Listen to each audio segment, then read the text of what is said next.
Olá, e voltamos aqui na TV FIB para você com mais uma edição do FIB Produz, sempre trazendo as produções audiovisuais feitas aqui nas Faculdades Integradas de Bauru. Hoje nós vamos conversar com a professora Liene Sade. Ela faz o doutorado em Campinas, na Unicamp, e trata sobre as experimentações que são feitas com videoclipes. E ela fez uma instalação dentro da Unicamp chamada Quanta, em que havia várias interações do público com aparelhos dos anos 90 de televisão. Se você quiser saber como isso aconteceu, não saia daí. Nós voltamos daqui a pouco.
Olá, e já voltamos aqui na TV FIB com o FIB Produz para você, apresentando sempre as coisas que acontecem no audiovisual aqui dentro das Faculdades Integradas de Bauru. Hoje nós recebemos a professora Liene Sade e vai contar para a gente um pouco sobre a exposição que ela armou lá em Campinas, que se chama Quanta.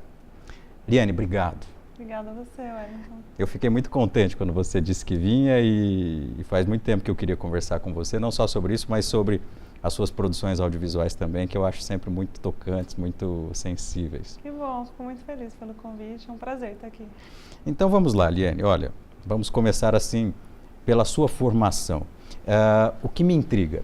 Me intriga a sua sensibilidade artística muito alta. Eu sempre gosto, por exemplo, de ficar ouvindo você e o professor Álvaro falando de cinema, porque acho um aprendizado bastante grande. E sei que você, por exemplo, é musicista, enfim. Então, eu queria que você falasse da sua formação até aqui, quer dizer, quais são as suas inquietações artísticas, enfim. Acho que inquietação é uma boa palavra, Wellington, porque a busca tem sido não muito longa, mas uma busca intensa e bem interdisciplinar, eu diria, né? De fato, tem esse contato com a música desde cedo, com o piano, com a dança.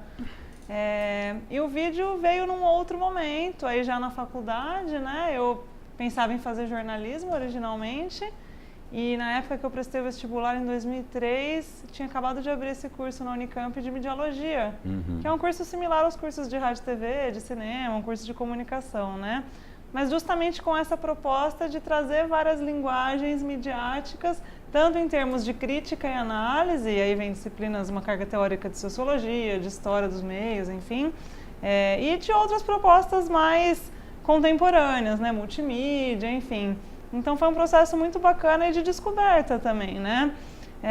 Aí nesse primeiro momento, então, na graduação, eu fiquei mais encantada pelas possibilidades de produção, não só do audiovisual também, de curtas-metragens, mas de eventos culturais em geral. Trabalhei com produção de shows e as coisas acabaram de alguma maneira se costurando ali ao longo da vida, né? Tanto que no mestrado eu ainda não tinha muito esse viés de produção autoral, eu estava trabalhando com questões sobre Lei Rouanet, políticas públicas, tinha um outro viés ali de pesquisa e essa permissão, essa autopermissão, digamos assim, de vamos criar o que nos instiga, o que nos move, veio há pouco tempo, na verdade. Começou a vir realmente depois que eu comecei a pesquisa de doutorado, que aí eu já fiz essa opção por migrar um pouco de área para algo que me encantava já desde a adolescência, que eram os videoclipes musicais. Passei a adolescência inteira com a MTV ligada, assistindo clipes de noite e, de certa maneira, respiro isso até hoje, né? Sim. Trabalho com isso hoje também. Então, digamos que foi assim, uma pequena volta, mas para chegar ali numa gratificação assim, de estar muito feliz por das coisas se casarem ali em certos momentos da vida, né? Então foi um pouco esse processo, assim, até culminar no doutorado com uma análise mais de poéticas, né? Não tanto de produção.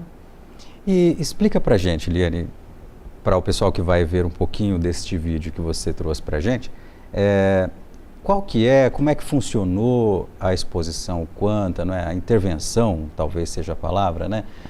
Como é que estava na sua cabeça e como é que as pessoas podem entender os seus objetivos ali? Ok, é uma instalação, na verdade, né? Mas enfim, são vários termos, né? Ela é um desdobramento, na verdade, da pesquisa do doutorado. Originalmente ela não ia ter um desdobramento prático, ia ser uma análise teórica minha sobre por que alguns produtos concebidos nos meandros da indústria cultural acabaram sendo deslocados para instituições de arte. Então, por exemplo, clipes do David Bowie e da Bjork, que foram concebidos para a MTV, hoje são acervo do MoMA em Nova York, por exemplo, ou do Georges Pompidou na França. Então, são produtos da cultura visual que foram sendo reapropriados, entendidos ali originalmente como entretenimento, para vender um disco, e em um outro momento se desloca esse olhar para eles como objetos de arte. Que interessante, não tinha pensado nessa possibilidade. Exatamente, e aí foi essa minha busca, fui nesses arquivos, né, nos do MoMA 2 vezes, fazer um levantamento do que está catalogado lá, foi uma pesquisa bem bacana. E aí, durante a qualificação, um dos membros da banca me trouxe essa sugestão. Um pouco de entender também esse background. Poxa, você já trabalhou com produção, você não pensa em criar? Ele até sugeriu um aplicativo, um documentário, fazer um desdobramento poético a partir disso. E eu fiquei pensando naquilo instigada. E aí, eu já havia trabalhado um tempo com produção de instalações, né? Não minhas, mas de outras pessoas. E aí me surgiu um pouco essa ideia, então, de vou pensar nessa possibilidade. E aí a Quanta, então, ela foi concebida pensando um pouco nessa relação do como cada pessoa que entra num sistema traz algo novo ali para dentro. Isso vale para os clipes ou vale para qualquer coisa na nossa vida, né? Um objeto é criado por um determinado motivo, a partir do momento que uma nova pessoa se coloca em contato com aquilo é ressignificado, reapropriado e assume uma nova interpretação ali dentro, uma nova possibilidade de existência. Então a brincadeira do Quanta é um pouco por conta disso também, da física quântica, da gente dar saltos toda vez que a gente se coloca em contato com algo. E ela funciona da seguinte maneira: eu fui garimpar monitores de TV analógicos antigos, então são 4 monitores dos anos 90, mais ou menos, não super antigos, né? Mas eles estão linkados com o sistema de um sensor de movimento. E aí, então, a edição dos vídeos eu fiz, e um colega meu da Unesp de Marília, que faz o doutorado lá, o Fernando Rodrigues, ele fez a programação no Raspberry Pi, que funciona da seguinte maneira: esse sensor entende se existe movimento ou não dentro desse ambiente. Quando as pessoas adentram aquele ambiente e elas estão inquietas ainda, aqueles vídeos eles estão, digamos assim, gritando, eles estão querendo existir ali, mas eles não estão calmos, é um ambiente turbulento. Se a pessoa consegue ficar dentro do ambiente parada, aí esses vídeos mudam automaticamente das 4 TVs, e aí é um vídeo mais delicado, mais harmônico, de, digamos assim, instigar o visitante também a ficar paradinho ali dentro, porque é uma coisa que a gente não tem esse costume de parar, respirar e olhar as coisas direito, a gente está sempre agitado. Então foi um pouco essa proposta, por isso também as almofadas, tem toda uma discussão na tese também com as questões do corpo feminino, então vários desses clipes são clipes não só de mulheres em termos de gênero, mas também de questões do sensível, de delicadezas expressivas, tem um clipe de uma artista transexual, tem uma série de discussões de mulheres negras, enfim. Então, há uma série de exercícios de empatia ali dentro. Eu acredito que é um pouco essa proposta, de identificar naqueles clipes como o corpo daquelas pessoas se mexe, e aí o próprio visitante também pode perceber o próprio corpo dele ali dentro. Legal. Acho que é um pouco essa, não sei se me fiz clara. Sim, e as pessoas conseguem se ver ou não? Não, elas não se veem, elas só entendem essa ação e reação do corpo parado em movimento. Mas é muito interessante, a gente fez visita com escolas de ensino médio e às vezes a gente não tem muito essa ideia do como isso vai repercutir, né? Claro. E é interessante que o clipe, por ele ter esse apelo bem jovem, né? Mesmo sendo repertórios diferentes, cada pessoa traz o seu universo ali dentro, é muito bacana, porque acho que foi muito bem recebido nesse sentido pelos jovens. Eles curtiram mesmo a ideia, se apropriaram do espaço, fizeram brincadeiras até de entender assim, a gente vai entrar em 10 pessoas ao mesmo tempo ali dentro do sistema e vai todo mundo ficar parado ao mesmo tempo, ou um se mexe, os outros dão bronca. Então teve esse tipo de uso também do espaço, que eu acho que é o principal, na verdade, nas artes visuais, né? A gente tentar sair um pouco dessa bolha, assim, de só expor para os pares, né? Esse contato com as escolas foi muito legal. Que é o que você trouxe. Exatamente, que é essa instalação que eu trouxe, um trechinho, na verdade, dela no funcionamento ali dentro. Ela ocupada é uma outra sensação, né? Mas pelo menos um registro do que aconteceu. Não falei o local que ela aconteceu, né? Foi na Galeria do Instituto de Artes, lá da Unicamp. Legal, a gente vai ver um pedacinho, daqui a pouco a gente volta.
E voltamos aqui na TV FIB com o FIB Produz, hoje com a exposição não, a instalação Quanta, da professora Liane Sade, aqui da FIB. Liane, eu queria que você comentasse com a gente, você falou da reação dos alunos, não é? Como é que as outras pessoas, enfim, de diversas idades que apareceram por ali, como é que era a interação? Me fica a dúvida, assim, as pessoas já estão acostumadas com esse tipo de coisa ou não? É um susto?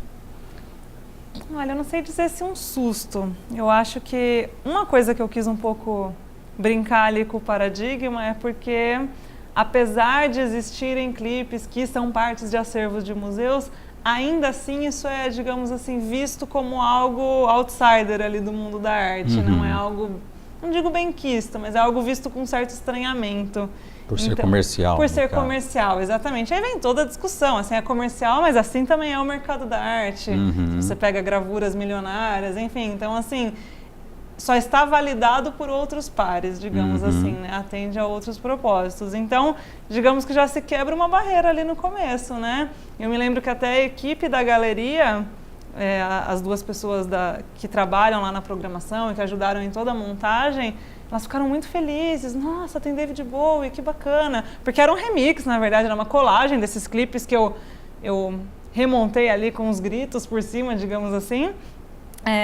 E aí elas pegaram realmente a proposta de entender a que propósito aquilo vinha. Foi muito bem... Houve um diálogo muito bacana, na verdade, pelos alunos da Unicamp também. Eu acho que foi... Eu acho que talvez esse susto, entre aspas, seja mais nesse sentido de, nossa, tem um clipe aqui na galeria, que não convencional, né? Entendi. Que é um pouco essa discussão também, até na tese eu entrei um pouco nisso, né? Do que a gente chancela ou não como arte. Aí trouxe até aquele episódio da pichação que aconteceu na Bienal alguns anos atrás. Sim. Porque a gente teve momentos ali, né, de se validar o que é arte ou não. Teve o grafite nos anos 90, isso era visto como algo... que gradativamente foi entrando dentro do museu, hoje isso foi apropriado ali para dentro, é a street art, hoje também tem essa discussão da pichação, é algo na legalidade ou não na legalidade, então tem uma série de questões que ainda passam ali quando a gente tenta falar desse universo imenso do o que cabe ou não como arte, quem é que valida isso, quais são as relações de poder que estão implícitas ali dentro, né? Engraçado você falar isso, porque a minha pesquisa é sobre música, especialmente música independente, e é engraçado porque houve uma época em que o independente, na música brasileira especialmente, era o marginal, era o não ouvido, era o maldito. E agora nós temos, por exemplo, pessoas do circuito comercial, usando a tarja independente, né?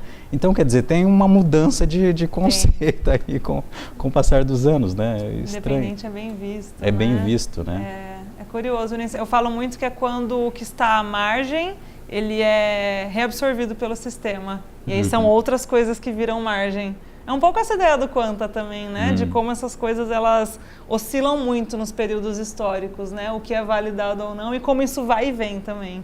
Bacana. Né? Quadrinhos também, enfim, serve acho que para muitas expressões artísticas, né? É verdade, é verdade. Então, um pouco essa proposta. Liane, obrigado. Obrigada a você, Wellington. E eu espero você voltar.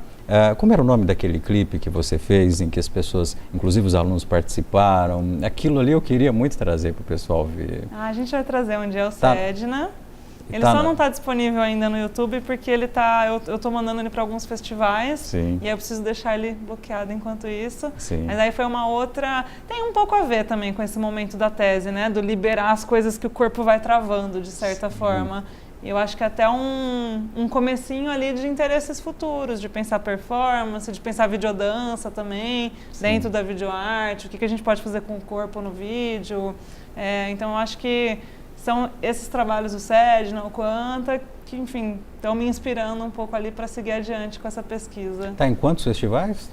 Já foi aprovado? Ainda não, já estou mandando para várias inscrições, estou aguardando todas agora, né? Entendi. Vamos ver o que foi ali que eu entendi que você era musicista. É mesmo? E nem tem música minha lá. Não, mas eu me lembro que eu fiz um comentário falando, nossa, parece que o grito, se eu não me engano era o grito, ele estava afinado. Estava na métrica ali. Estava na métrica, e você falou, não, mas eu tive essa preocupação. Eu falei, então essa danada é musicista. E é engraçado que até hoje eu ouço essa música, só o instrumental dela sem os gritos, e eu ouço eles na minha cabeça.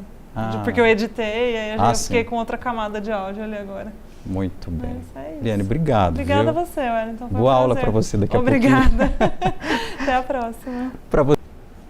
Para você também, muito obrigado pela companhia. Você sabe, o FIB Produz é transmitido aqui pelo canal 14 da NET e também pelo cenub.com.br. Para encerrar a edição 2016 do FIB Produz, sempre um músico de Bauru e região, nós trazemos hoje o Vinícius Dias Urlo e a Equena Monteiro. Eles fazem uma composição do Vinícius, que vai estar num CD que vai ser lançado daqui a pouco e que se chama A Noite que Durou Dias. Muito obrigado pela companhia e até mais.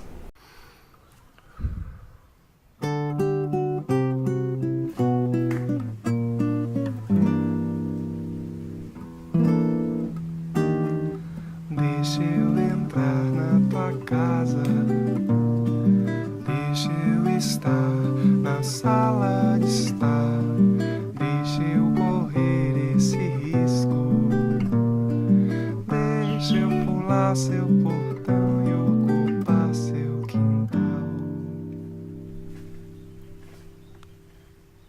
deixa eu me pendurar no seu varal.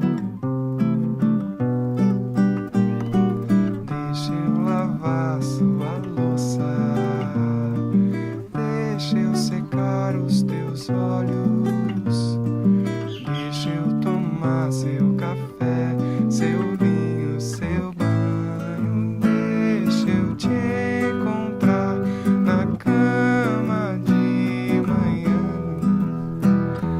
deixa eu ser seu primeiro bom dia, seu dia a dia.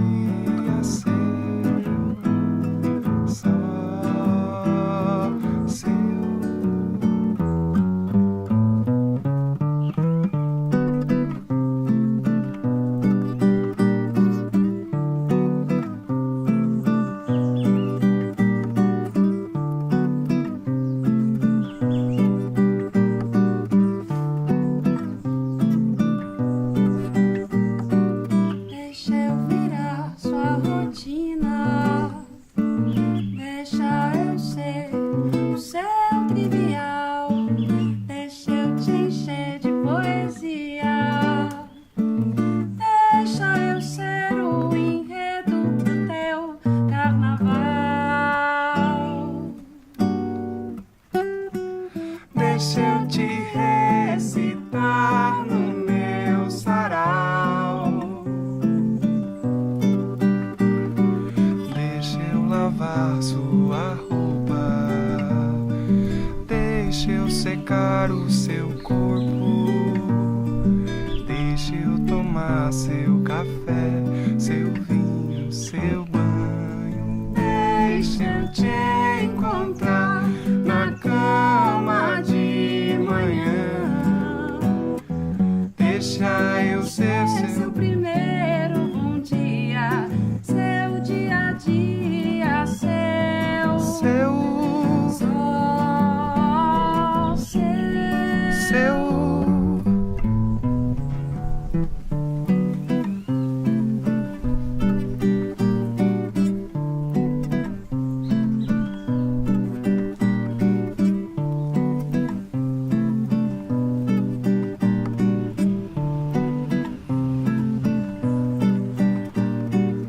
Deixa.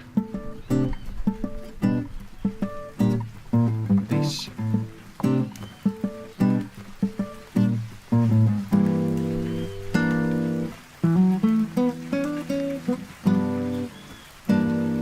Deixa eu entrar na tua casa.